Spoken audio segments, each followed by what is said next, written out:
جتنے پیمانے صحابہ کرام کے ہاں تعظیم رسول کے، ادب رسول کے، تکریم رسول کے ملتے ہیں، ان کا کوئی حکم نہ قرآن میں تھا نہ آقا علیہ السلام کی حدیث میں تھا۔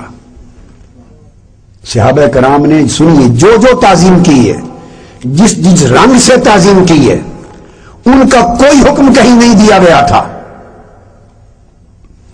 اگر صحیح بخاری اور مسلم کی متفق علیہ حدیث میں، اب اشارے دے کے گزر رہا ہوں کیونکہ پھر میں وہ دینا چاہتا ہوں چند نئی چیزیں۔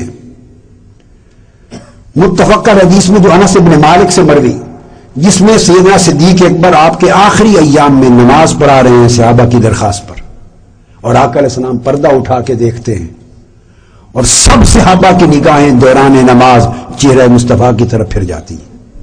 یہ ان کو کس نے سکھایا؟ میں اب ساتھ ساتھ بتاتا جاؤں گا۔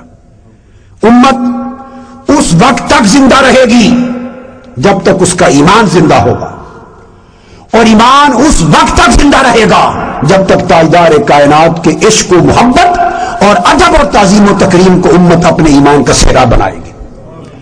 محبت اور تعظیم کے بغیر کبھی ایمان نہیں بنتا،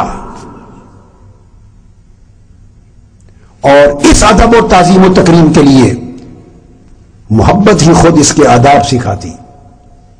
تو جب آقا نے پردہ ہٹایا تو صحابہ کرام کو کس نے کہا کہ حالت نماز میں چہرے پھیر کے حضور کو تک لو؟ محبت تھی۔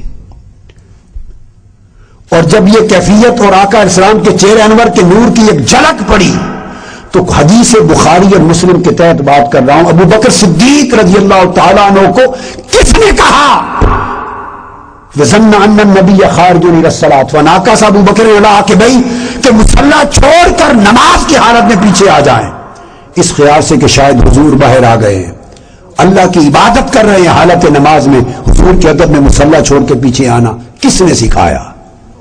کیا حضور نے فرمایا تھا ایسا کرو؟ نہیں، آقا نے تو اس دن بھی روک دیا، اندر چلے گئے۔ یہ محبت نے سکھایا۔ یہ بات ایک نقطے پر چلتی رہے گی۔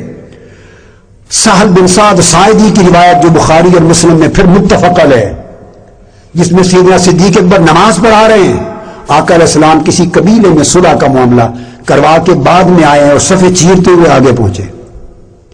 جب آگے جا رہے ہیں تو صحابہ سیدنا صدیق اکبر کو بتانے کے لیے کہ حضور آ گئے ہیں اس طرح تالیاں بجانے لگ گئے حالت نماز میں۔ تصفیق تالیاں، کس نے ان کو سمجھایا کہ حضور پیچھے آئے ہیں تو ابو بکر صدیق کو آگاہ کیا جائے؟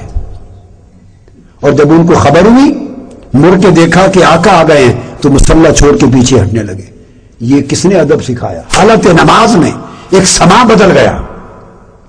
آقا نے فرمایا انمکس مکانک، ابو بکر اپنی جگہ پہ کھڑے رہے۔ انہوں نے دعا کی، اللہ تیرا شکر ہے، تیرے محبوب نے مجھے اس قابل جانا، دعا کر کے پھر مصلی چھوڑ کے واپس آ گئے، رکے نہیں۔